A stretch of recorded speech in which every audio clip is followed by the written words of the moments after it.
Okay. My computer just said the recording's in progress. But anyway, so things started happening and it made me more motivated. And I really enjoyed seeing the fruits of my labor. And I just kept working hard. I kind of ended up being like an artistic workaholic. And it really helped my mental health. And like I said, I didn't know that I was autistic. So in my mind, I was like, I need to keep working harder and harder and harder because I felt like everybody else was so far ahead of me. And I'm trying to keep up. But what happened was another revolving cycle of burnout. And I didn't even know what burnout was. So I ended up having to, years down the line, get tested because I'm like, okay, my art life is together, but my personal life is not. What's the problem?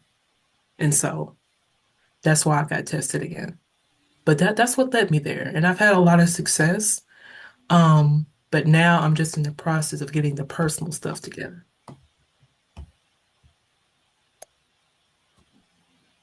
Thank you, Ashley. Mary Addison, Justin, Francis, would any of you like to speak about what inspired you to start your business? Sure, I'll go. Um, Kind of like Ashley, I knew I was going to be an artist as a very young kid. It was probably my earliest special interest other than rocks. But I was gifted subscriptions to contemporary art magazines like when I was like 8, 9, 10 years old, like Art Form and Art News. So I was aware that there was an art world, a contemporary art world that existed out there. So when I got to college, I knew that to study art. Um, and there, at that time, and even today, there aren't a lot of business classes for artists. So in the beginning, it was just knowing how the gallery system worked. Like you make art, you try to, get to know a gallery, get to know other artists, and then have shows. And then the gallery hopefully will sell the work and you get 50% of that. And that's kind of one model for being in the art world. But it's not an overnight thing and there's no guarantee. So I also began making things. This is after I got out of undergrad. So I started making like functional art and just doing faux finishing and just kind of doing a lot of things that I would sell to high-end department stores, etc. And fortunately, my college roommate's husband was an accountant. And so he got me to see how to do just bookkeeping and just basic business skills, which I was then able to apply to my art. And then my main job that I got out of grad school, I started working with video and became a film editor working with broadcast. And so that was a really high-end, very detail-oriented job. And when I left that position, I had these mad producing skills and just had learned so much in that job that I was also able to transfer all of that over to my business as an artist. And just both of those things were just totally critical to me understanding the business world, because otherwise I just wanted to be in my studio and like do the production, the making of work. So um, that's one version of the story, or one answer, I should say. Awesome. Thank you, Francis. Yes, I definitely can relate with pretty much everybody so far. Even though I've been a veterinary technician for 20 years, I have worked at a lot of clinics with a lot of different doctors, and it's highly stimulating. I didn't realize that was autism for till just, recently. So, with the noises and the chemical smells and the other smells and the people and the noises and the, oh my gosh, like you don't get a break and so I knew already that I wanted to align my values with my work. before I knew I was autistic. So that's why I started For Animals. I wanted to create an environment where I could provide both, well, high quality diagnostic care, because that's what I do with For Animals, but also I still am a vet tech and I can help with vet techly things. But I wanted to provide both that quality care as well as a compassionate experience for animals, which isn't always possible in every workplace, in every clinic. And in fact, and anecdotally, I visit about 42 to 43 different various clinics, and it's quite rare, actually, to see someone handle their patients the way that I think they should be handled, knowing what I know about trauma. It's the same in animals as it is in people. So I wanted to bring that to them. In addition to, I also have other chronic illnesses. So I feel like I can really empathize with my patients. But I also wanted to have more control over my schedule and my business approach, because it was so different from everyone else. Like my idea of work-life balance is nothing compared to a lot of the people I work with. They can handle it. They can punch in and they can punch out and go home and get a good night's rest and get up and do it the next day. And I couldn't. So I had to draw this line. Starting my business gives me all the control over that. So the process of launching my own business as an autistic person came with challenges, particularly around navigating new and unstructured situations. But like when I'm, at least if it happens one time, I can then prepare for the next. So I just try to keep calm and then give myself some space to address those things. But it also allowed me to build systems that work well with my strengths and my needs, like clear policies and client education, because that is part of our job as veterinary professionals, which helps me to create just a better experience for everyone, including myself.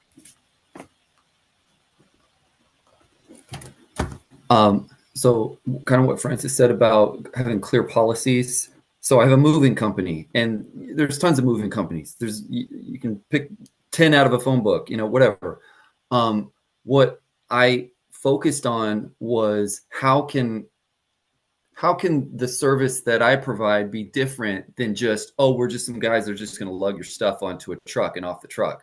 And so we try to personalize it. And because we're artists, we all have stories, and we try to share those with the customers, try to get them, to follow us on Instagram, Facebook. Maybe they'll go see one of their shows or watch a movie or, whatever it is. That is what I didn't, not knowing that I was autistic, I was doing those things. I was trying to control my schedule. I was trying to be very specific about what I expect from the customer when we arrive. And where I struggle is kind of what you said about navigating these new unstructured situations, because I'm walking into a person's house I've never been to. I don't know anything about the house. I don't know if they have animals. I don't know the smells. I don't know the sound of their voice. That's one thing that can get me. And so I've surrounded myself with people that kind of understand, okay, he's struggling today, so they can come in and then they can handle those situations. And I've learned over the years to delegate more things. Like I have someone that closes the deal with the customer, so I don't deal with the money situation anymore. I have a customer that kind of deals with, here's the plan, and follow around and everything. I'm just kind of there, kind of guiding things, but not on full control, because I can't. It's impossible with all of the outside elements. Thank you all for sharing how you went about setting up your own businesses in ways that are neuroaffirming for you and that honor your energy needs and allow and give you the balance that you need. My next question is related to your strengths as an autistic person and what strengths you feel that unique neurodivergence brings to your work as an entrepreneur, and how you might leverage those strengths in your business. I did want to say it does sound like some of you are working within your special interest or dedicated interest, which might give you like a whole bunch of extra motivation because you're actually able to pursue your passion every day. So I wanted to ask about, how you feel you're using your strengths as an entrepreneur. Francis, would you like to go? Sure. Yeah, I just feel like being an autistic person really brings a strong sense of empathy and attention to detail, which is very important in my field, and a natural inclination toward structured, transparent communication, which is what I need, but also what my clients want. So it just fits. And of course, yes, I am working in my special interest for sure. Vet med, animals, science, the whole thing I love. Um, so these are qualities I see as real strengths in the veterinary field. I'm also a problem solver and I think outside the box. It's a blessing and a curse because sometimes I don't understand another person's perspective, but they hardly ever think of mine. So I think that helps me be a bit of an innovator, and especially in creating fear-free protocols specific to each pet that I see, especially because I'm meeting them for the first time. I don't know if the animal is nippy or not until I go and I assess them. So I think that's a big strength of mine as an autistic. And additionally, my dedication to, again, just the clear policies and consistent procedures, it just really does help things to just move the way that I need them to move.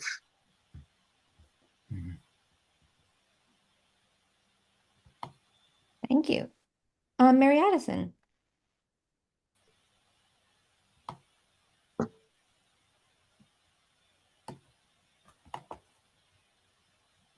Oh, you're muted, Mary Addison. Art and art history have always been a special interest or a long-term special interest. And so it's like I love all aspects of the art world and the art, contemporary art. So I don't really get tired of learning new things and research and making work. I'm able to hyper focus in the studio when I'm working. I have a really incredible sense of detail that can sometimes be a problem. Because I do get caught up on kind of having to have something be just right. So I have to kind of be careful about that. I'm used to working really long hours in solitude.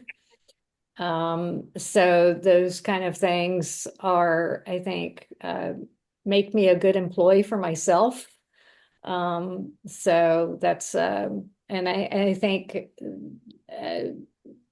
make me love, I basically love what I do. So I think that's like probably the biggest thing. It's like I don't consider the production work really at all. It's when I have to switch over to business mode that I have trouble kind of transitioning sometimes. So I have to do kind of tips and tricks to keep me on track on a regular basis on that. Thank you, Mary Addison. We'll do Ashley and then Danny. Okay, yeah.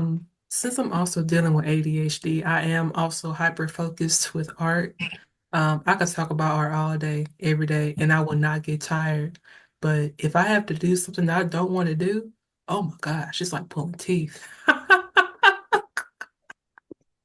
And um, I don't know if it's the Virgo in me, but I'm very organized and tidy, almost to like borderline OCD, but that really helps like when I'm getting ready for an event or I am just trying to organize my life. It's like I'm really good at organizing, but there are times where I don't want to do it because I may not have the energy to do it because I want to just clean everything all at once.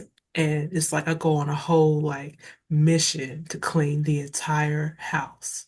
When really, if I section it out to clean a little each day, I won't have to go on a cleaning spree for 2, 3 hours. But no, I wait to the last minute. So, yeah, I have my pros and cons with being creative and being organized, and sometimes the autism and ADHD fight each other. So I'm trying to find a happy medium.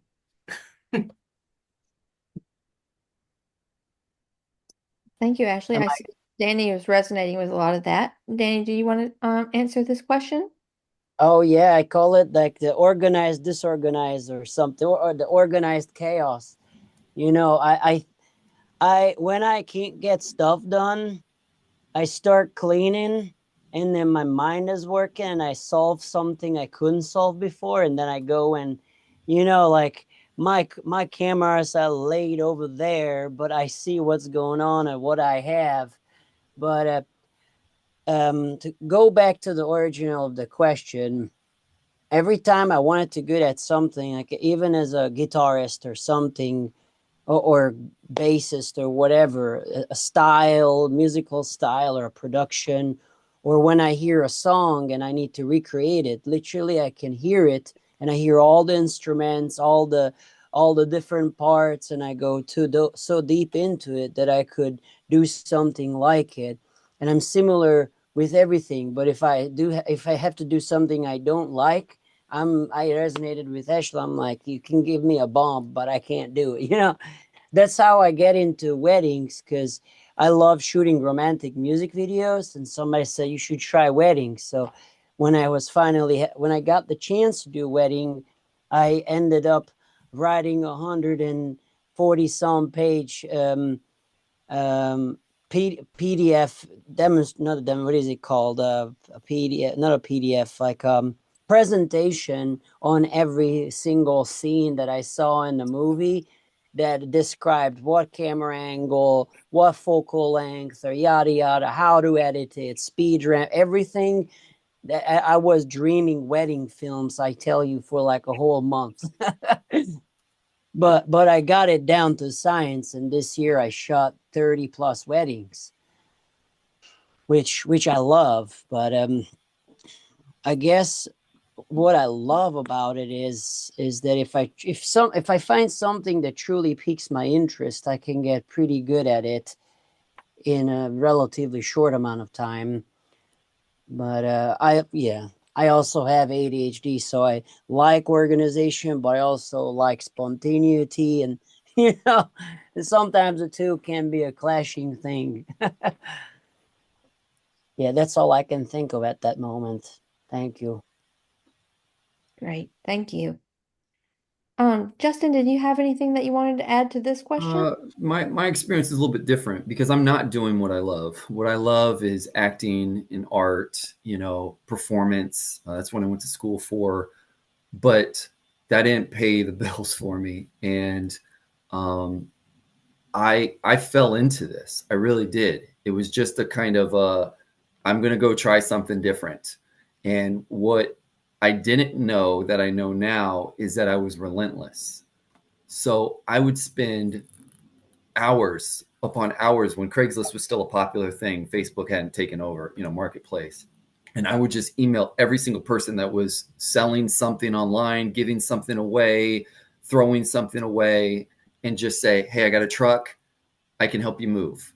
And I did that the first month and I got 30 customers. And the next month it was 30 customers. And I wasn't charging very much.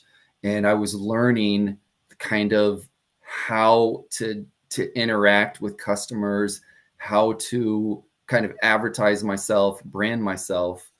And it's never stopped. It's like I miss acting, I miss doing those things, but this has become a full-time 24/7 thing for me until last year when I finally burned out and I was suicidal and and then I found out I was autistic, and now I can come back and go, okay, I sense this is happening. I sense that I'm overstimulated, or I'm overworking myself. And then I'm trying to take more time for myself, like sitting on the porch or playing the piano or just, walking in nature or something. But I didn't understand that before. So that's what I would put forward. So even if you're not doing what you love, if you're good at it, keep going. Thank you, Justin. Francis and Danny, I see your hands are still up. Did you have anything else? No, I don't know how to put it back down, I guess. Oh, It's no. the lower hand. Let's see. Where do I find There, that? I went ahead and did it for you. Oh, thanks. Okay, we won't do that again. Okay, so Justin. I was going to ask one more question, and then I was going to ask the panelists to choose a question that they like really want to answer of the list that we gave. And then around that time, we'll be ready to move into Q&A. So my next question is, how have you found ways to stay authentic in business while navigating like the neurotypical expectations and norms of business? And there might be some different ways you could like perceive that question and answer that question. But that was one question that I had. How do you like navigate all the neurotypical expectations of being in business while still like feeling authentic and feeling like you're able to like thrive if you feel that you're thriving? Ashley? Yeah, so this one hits home because I didn't really have any guidance. I had to learn as I went along. And so for me, knowing who I am, my limitations, what I'm good at, um, my communication style, like just being more comfortable speaking with people. So I purposefully in college took a speech class so that I would force myself to be comfortable speaking in crowds, even though I don't want to, because I don't. But if I have to, I can do it and I can execute.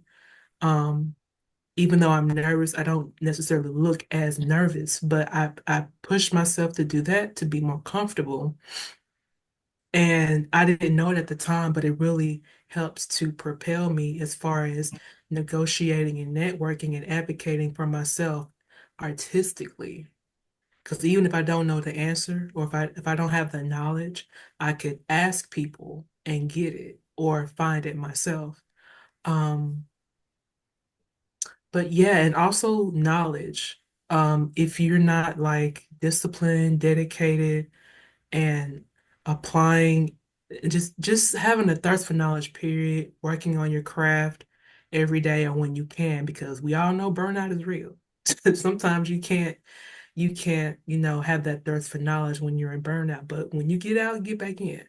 So, yeah, I just try my best to learn as much as I can. Um, and I've learned that always acquiring that knowledge made me feel more confident about what it is that I do. And so that has really helped me because, I'm like you said, Justin, I was shameless. I'll hand out cards. Mhm. Hey, I'm an artist. They thought I was a musician or a model or something. I'm like, no, I'm a woodworker. And they're like, what? They were so shocked. So yeah, you gotta put yourself out there and have no shame. Thank you, Ashley. So navigating neurotypical business norms and expectations. How do you do it? Um, Danny, Mary Addison, Justin, or Francis, would you like to take this question? I'd like to answer that question if I could. This one was I feel like is the most important question for me as well, because I only recently received my official diagnosis despite having strong suspicions. So I've been masked for 45 years. And so now that I know, I feel very strongly about living with full authenticity. It's not the first thing I mention when I'm talking to people, clients or otherwise, but I'm done hiding my true self. So it's very important to me to be authentic from the time even before I knew, because I don't want to pretend to be somebody I'm not. So I approach every client relationship with full transparency. It's a little bit scary because I'm afraid of being judged, but I feel like it's very necessary because my brand reflects who I am, quirks and all, and it's built around my unique perspective and my experiences, including journey with autism, mental illness. I have complex PTSD. I have autoimmune diseases and chronic pain diseases. And it's very important for me that people are aware, not of those specific things, but that it makes me, I process things differently because of it, or I receive things differently because of these things, not just autism. And of course, that's why I started my business, so I could create the environment that I want that respects my needs and lets me prioritize my health, because that is my priority, not my job.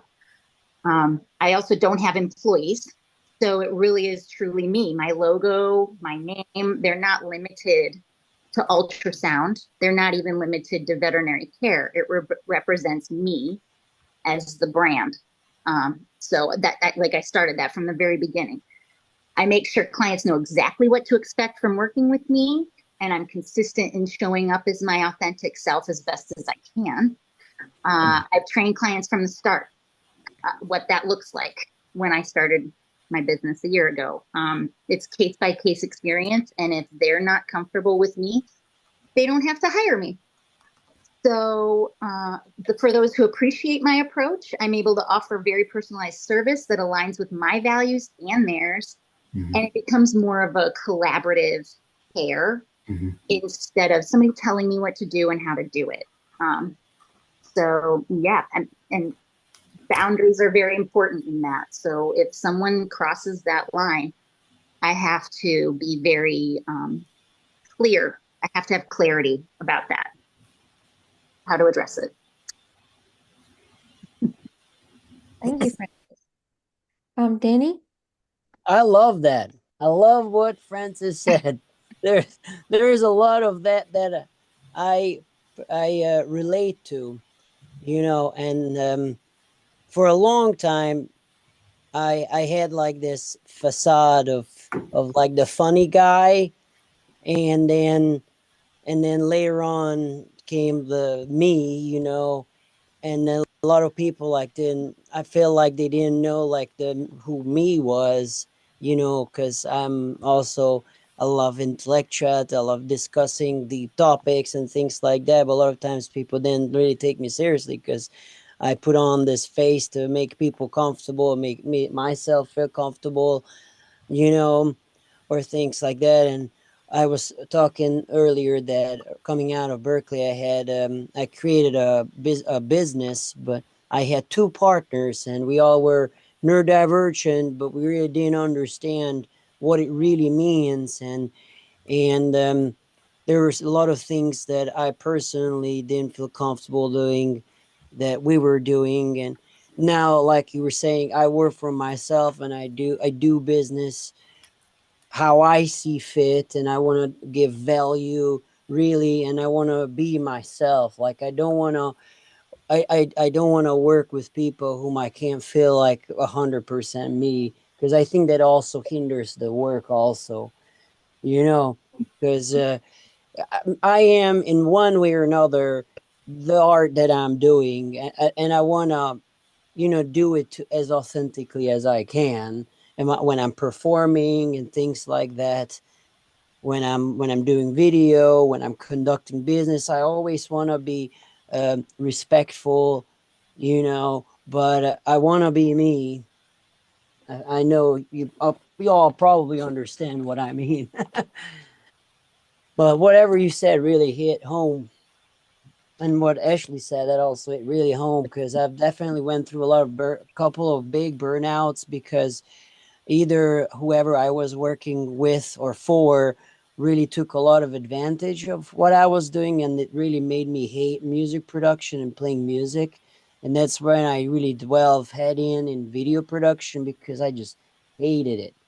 But I loved it. That's you have to like dig deep and go back to the roots of why you love sometimes certain things, because and listen to people who are there to support you. For a long time, people like, why aren't you doing this yourself? You're so good. But there was the whole thing in me, like, what if I fail? What if I'm not good enough? All these negative thoughts. But the thing is, looking back, when I was doing stuff by myself, I was doing what I wanted and I loved it. And if only I had been more, you should do it, like, I wouldn't have had to deal with other sons of crap. Excuse my French. Thank Yeah, you. and somebody asked the question about what is it called? Networking. I'm a 101 person. I wanted to talk about it because I've been always wanting to create a podcast where I talk to people in a really interesting setting. Kind of, if you all know, like Hot Ones, I love coffee. That's one of my special interests. Love making coffee, roasting coffee. So this year, I actually created a podcast called Caffeinated Creatives, where I invite like-minded individuals, filmmakers, musicians, production companies, and not necessarily for the reason of me wanting them to hire me, but to create intimate connections and educate people. Because what what I learned is education is the most important thing when it comes to getting clients, but education in a way of how am I doing business, and all these things, like even negotiation. It's more like Hey, Danny. I'm sorry, go ahead, I'm like rambling. Oh, Next. no, but I'm glad you brought up your podcast, because I know it's been allowed you to like share your other special interest of coffee and like authentically connect with folks, which has led to new clients, which is great. Mary Addison? Yeah, I just wanted to, on the authenticity, I don't, just because of the nature of being an artist, I don't know that I mean, masking has been really heavy, but I think I get labeled as rude a lot when I'm talking to people in different situations, and I never really got that. So it's been difficult for me to kind of not be authentic in certain situations. So I think as far as the authenticity, it's like for me, it's been more about self-advocating, because I had a huge burnout last year and I didn't realize it was a burnout. It was kind of like all the worst parts of everything coming together. And that's when I really kind of started taking self-advocacy very seriously and telling people, um, future people that I would be working with, that I need structure, I need clarity, and kind of telling people that I can come across as direct. And sometimes that helps the situation. And sometimes I just kind of have to hope it helps the situation. But I don't know that not being authentic has ever been the problem. It's more about how to kind of uh, deal with people as an authentic person, autistic, if that makes sense.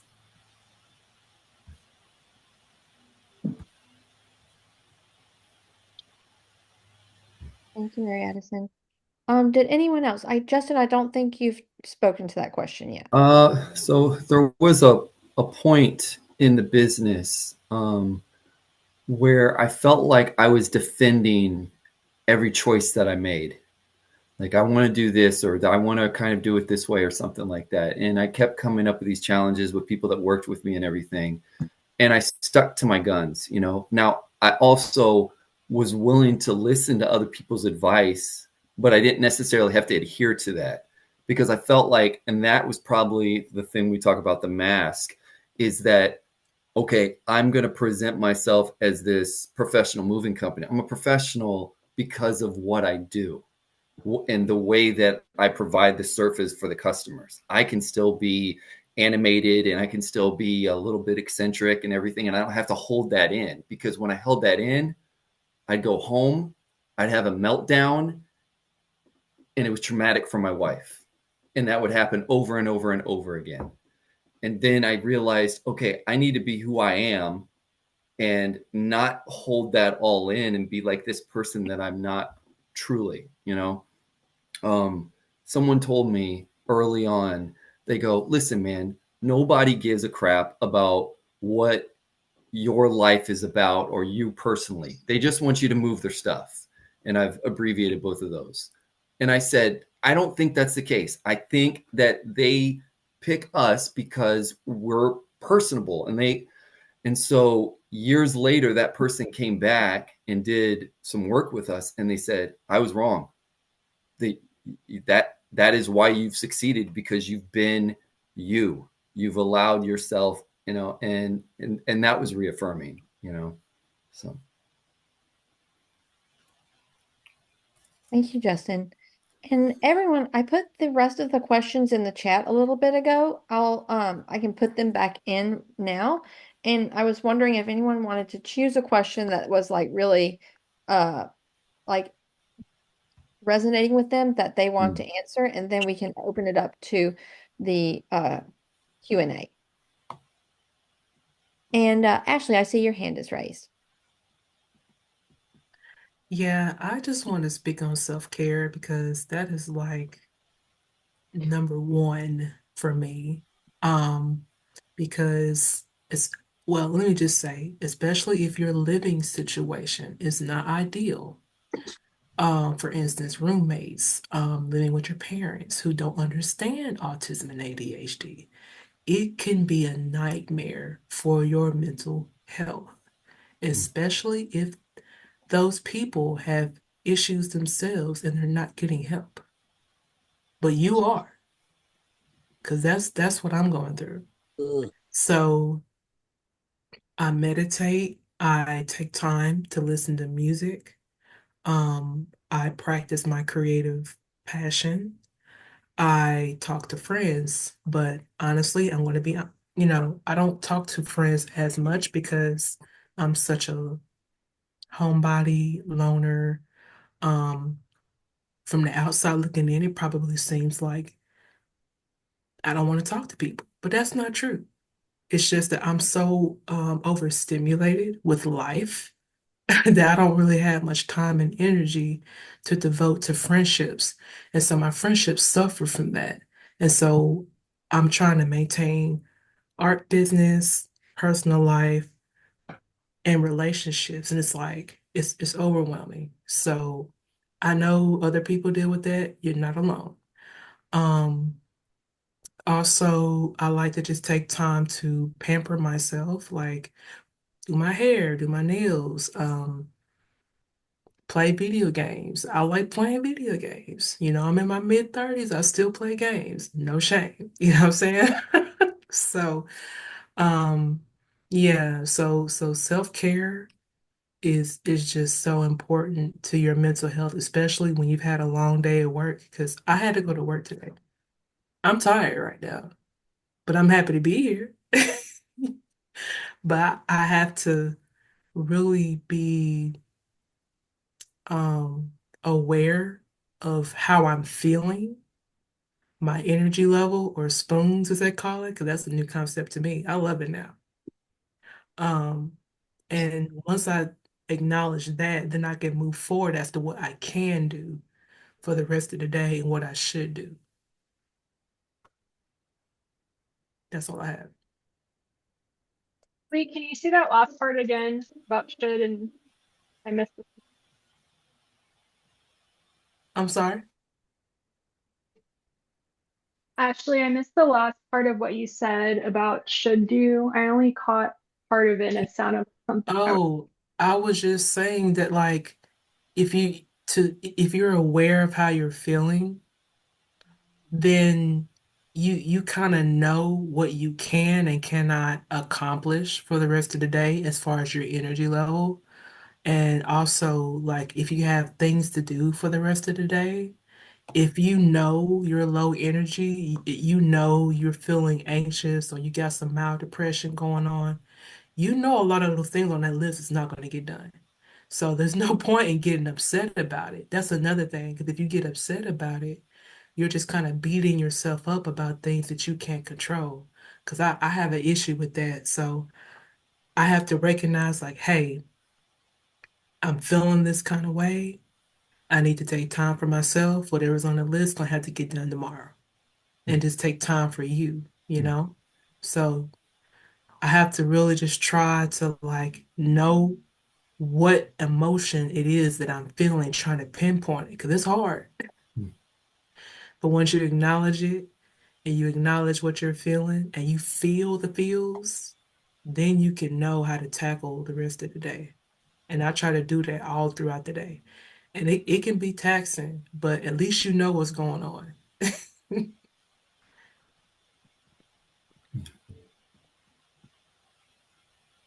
Thank you, Ashley. Mary Addison. Yeah, I just wanted to kind of tap in on how to avoid burnout and then also kind of seg that in with advice for managing rates and funding and stuff. I mean, I've been at this for a while, so, you know, it was a slow lesson for me to learn, but I prefer to work with people who get me rather than people who, you know, for lack of a better word, don't.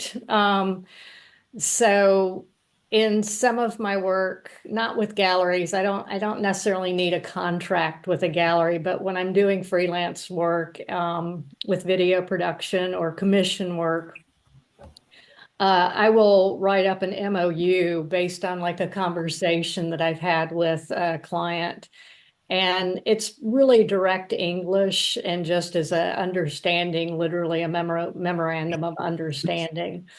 And that's so that it kind of summarizes what we've talked about, and it's just real line items. And if someone is unable to sign that for whatever reason, and they won't give me a reason why, like they don't want to make changes, they just don't want to have a signature, I can kind of feel out that they might be difficult to work with.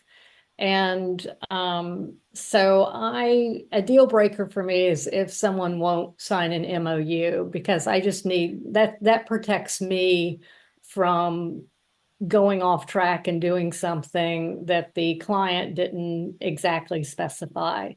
So that's one thing that I've learned. And you know, being very direct is very helpful in those kind of negotiations, because there's not room for, you know, misunderstandings.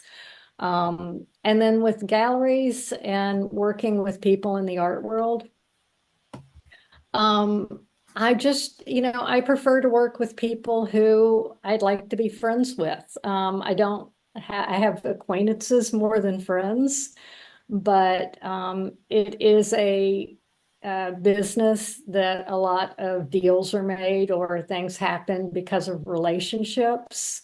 So that can be difficult because I too am kind of really happy being alone and not going out and doing things.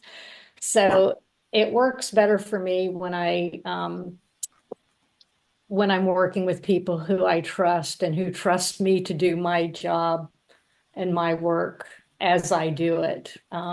So that's kind of two questions summed up there. Yeah, I like that. I resonate that a lot. I know Jay, man, the cool raised the hand, but that's definitely one of the things my teachers always told me that, um, especially this business, people hire people they like, they enjoy working with. It's that business, and a lot of times I got hired because people liked me. Hope that makes sense. But yeah, it is. And that's why it was hard, because I do enjoy going to concerts, but after certain things, I do enjoy staying at home instead. So it's kind of difficult to always do the same type of networking. And I remember making myself go every other day to like open mics to meet people, and they, oh, you got to talk and do these specific things to like, build a relationship. But, you know, I think understanding yourself better and kind of what you can do and operating within that, but also kind of pushing yourself a little bit, but in the boundaries that you can at the moment, if that makes sense.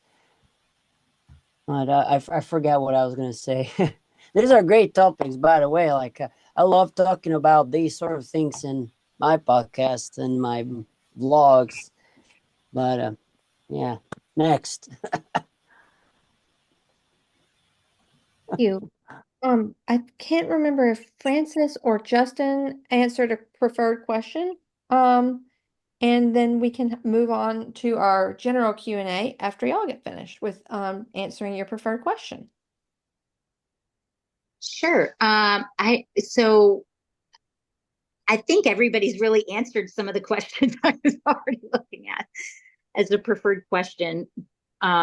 Right, we talked about burnout, and that really hits home with me for sure. I'm not perfect, so I have been burned out, in fact, recently. And yeah, it's just about boundaries and staying balanced and making sure to delve into things that bring me joy, like hobbies, singing, arts and crafts, nature, and spending time with my family, my pets. So, um, yeah, work-life balance, what that means to me, that's very important to avoid burnout.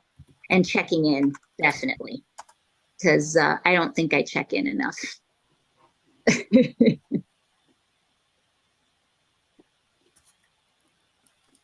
Thank you, Francis. I was resonating also with what Justin put in the chat about not taking calls after a certain time of day.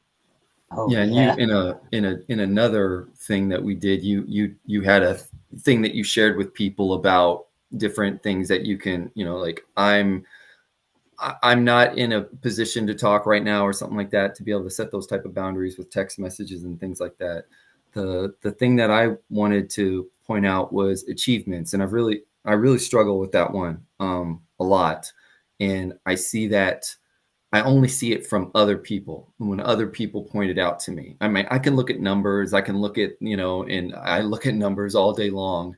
I was horrible at math in school, but now I just I'm interested in it now. And so I have spreadsheets of 12 years of just all this information of customers and phone numbers and prices and, rates and, who was on the move, who was, whatever, what truck we used, kind of things. But during COVID, we all experienced COVID. We all have our experiences about it. But what was important at that time is because I didn't really have friends, and my social network was the people I worked with. And when they shut down, it was, that was more of a struggle than I think I've ever experienced in my life, because that was the net, that was the social net that I had. So when we got back together and we started doing moves again, I made it a priority. And this kind of goes into the whole autism thing, where you can go a whole day and forget to drink water or forget to eat, because you just get so involved in your work or something like that, that I set specific times to go to eat. So if we start at 9, no matter what, 4 hours from there, we're going to eat. I don't care if we still have a whole day of work, we're going to stop, we're going to go eat. And by doing that, I created this kind of community where we got to sit around and talk about things and get away from the work. And by making it almost this mandatory thing where now it's just an expectation now that, oh, we're working 4 hours, we're going to go, Justin's going to get us lunch. But it's an achievement in the sense that people know that they can come to work and they know that they're going to be fed. And when you feed your coworkers, your contractors, your employees, they're happier people, and they tend to do a better job, you know. And I think that that's also that idea of kind of being over sensitive to people's moods and things like that, like noticing when someone's getting hangry, noticing when someone is you know, kind of in a foul mood or something like that, that you want to, you know, fix it or address it. And that was one of the ways that I was able to do that, is with the lunches. Thanks, Justin. Well, we're 14 minutes from 8 o'clock, and I wanted to invite anyone else to ask any questions that are on their mind.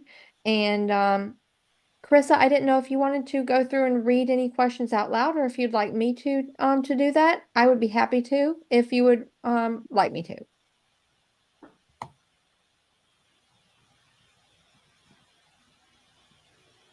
I'm so sorry. If you're okay with reading, I'm just recovering from a little bit of a cold. Yes. If that's okay with you, Casey. Thank you. So we had one question that just came in. How do you deal with cycling interest? Not mountain biking or bicycling, but like going from one interest to another, and how do you pick one and focus on it?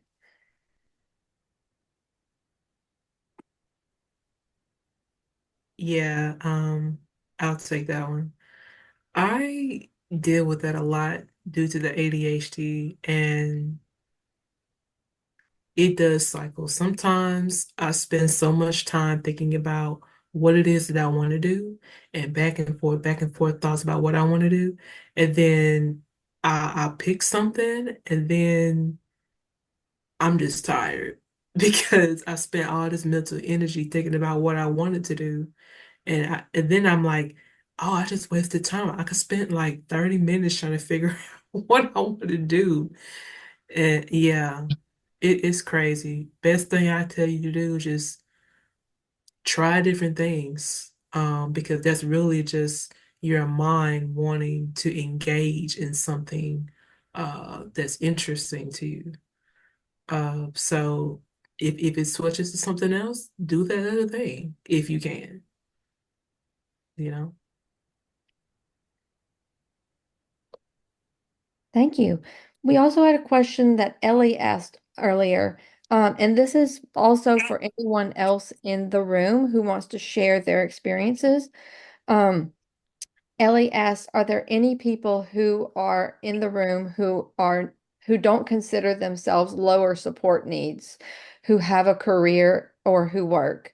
Ellie wanted to know if there was anyone else in the room with that experience, because it would make her feel a bit less isolated right now. Wait, did you say lower support like can't work? Ellie was asking if anyone else who has like higher support needs, over like daily support needs, that have made it difficult to get a job. Ellie was asking if there's anyone else in the room who has higher support needs who is working right now. Oh, that's me. I'm literally registered with vocational rehabilitation. They have been helping me for the past year to find a job. Like it literally took a year, like to help me find a job. Hmm. Um, and it explains why I've been job to job. Um, just real quick, in high school, I didn't know that I was autistic. I was misdiagnosed with a learning disability, and I was supposed to be in the special education classes, but I was given a choice, like, do you want to be in special education or do you want to just go to high school regularly? And I didn't want to be treated differently. Um, and looking back, had I chose to be in the special education courses, I probably would have had a whole lot more help, benefits, what have you. I didn't know. I was a teenager. I just didn't want to be treated differently. But now looking back, I realized that I was very challenged in my classes, and I even had a teacher recommend me for honors English. But just because I was recommended for that class doesn't mean that I didn't struggle. And they kind of consider me high functioning, which really has hindered me a lot or hurt me a lot, because just because I don't look like I'm autistic doesn't mean that I don't have struggles. I have a lot of struggles. Working is one of them. So I have had all kind of jobs. It is to the point where like jobs won't even hire me because I just been hopping around. And I finally found a job through vocational rehabilitation, because I found them when I got myself retested. And I came across substitute teaching. And since I already do creative things like art, and I like to do workshops doing what I enjoy doing, um, and I'm going to school for art because I want to be an art professor. I said, oh, well, why don't I try substitute teaching? And so far it's been working out. I can set my own schedule. Just make sure the kids don't, punch each other in the face. And yeah, so, and this just happened like a month ago. So yeah, I'm going through the same thing that a lot of people are going through, but I've always had issues with jobs ever since I became a working age. So I get it. Sometimes you just need a little extra help from an organization to help you discover what it is that you're good at, and find something that suits your needs. Ashley, you said you've been getting support from vocational rehabilitation. Yes. Thank you. Mhm. Did anyone else have anything they wanted to share in response to Ellie's question? Ellie also asked earlier if anyone had advice for her for she wants to become a photographer and documentary filmmaker. So any other advice for Ellie? Or if anyone's willing to like share contact information with Ellie for afterward, that would be great, I think, as well. Mary Addison? Yeah, I just wanted to, I'm going to put some things in the chat, some opportunities and kind of links to different things. But as far as getting a start, either in documentary or photography work, sometimes just being an intern. And some of these are kind of in the little list that I'm going to put, but trying to apply to be an intern, working with nonprofits, uh, going to school, obviously, that's what I did, but I just had a knack for editing. And so as I was editing my stuff, other people saw that I could edit and started asking me to edit their stuff. And that's kind of how I became a film editor working on documentary work. But it started in the arts program. But also, and this isn't really like solid career money making stuff, but there are opportunities for artists that don't care whether you have an education or not, and you can just apply and send your work and see if it gets in competitions. And sometimes there's award money, there are grants and opportunities.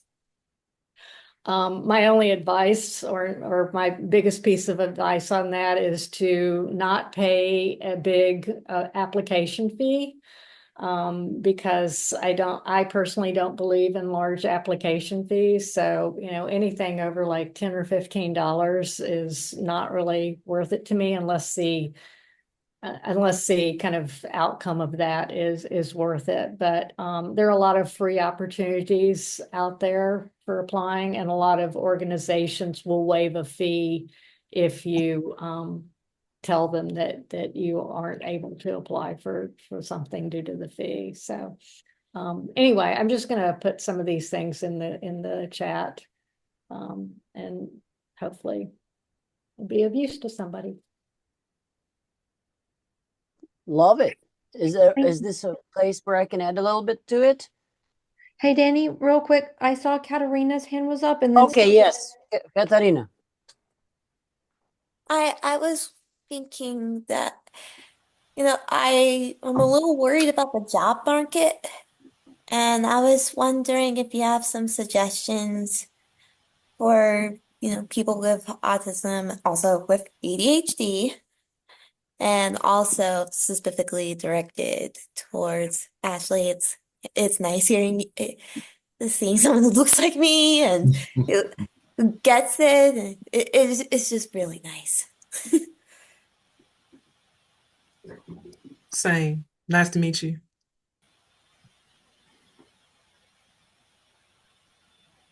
Ashley, did you have any thoughts in response to Katarina's question about the job market and just getting, and I know Katarina, your background is science, right?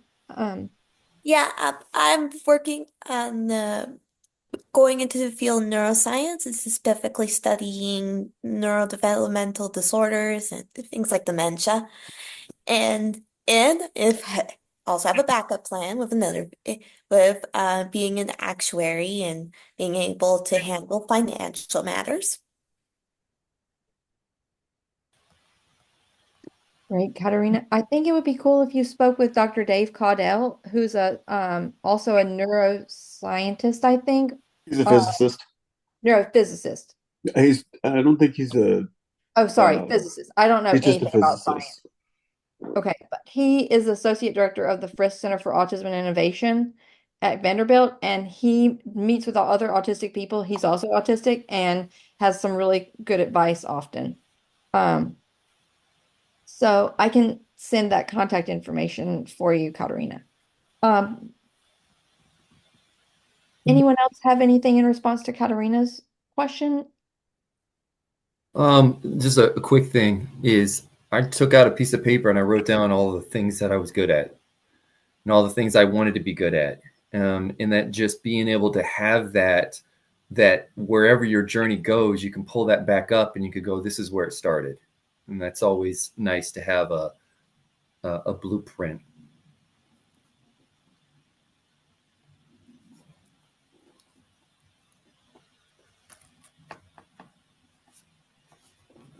Thank you. And Stephen, I saw your hand is up. Oh, I'm sorry. Yeah, I was just going to say for Ellie, because I was in your situation, God, a year and a half ago. Couldn't find work and it was miserable. And then I was making things worse because I was isolating even further. So stay connected while you're going through that process, just because it's good to be able to connect with people who can relate to you. And then don't give up on the job end. So I'm considered moderate support, and I have days where in my current job I'm running a really, really big project right now.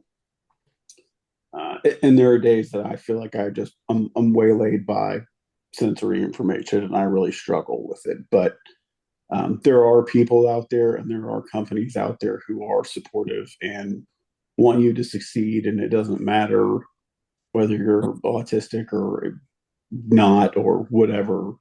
So just don't give up on that and know that you're not alone in that process.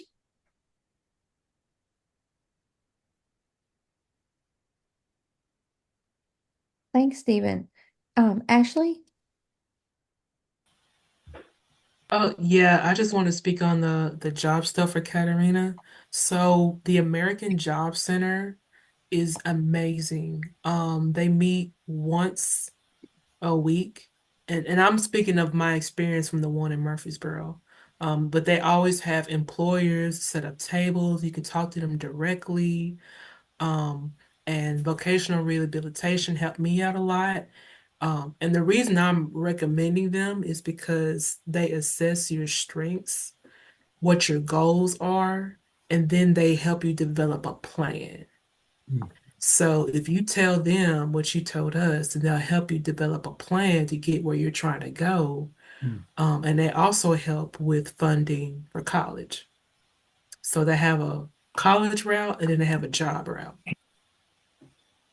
So if you qualify for the program, which there is like a financial qualification, like for people who are low income. So once you get through that and provide them the adequate information, then you get assigned a counselor, and then they get you on a plan and talk about where you're trying to go and what you need.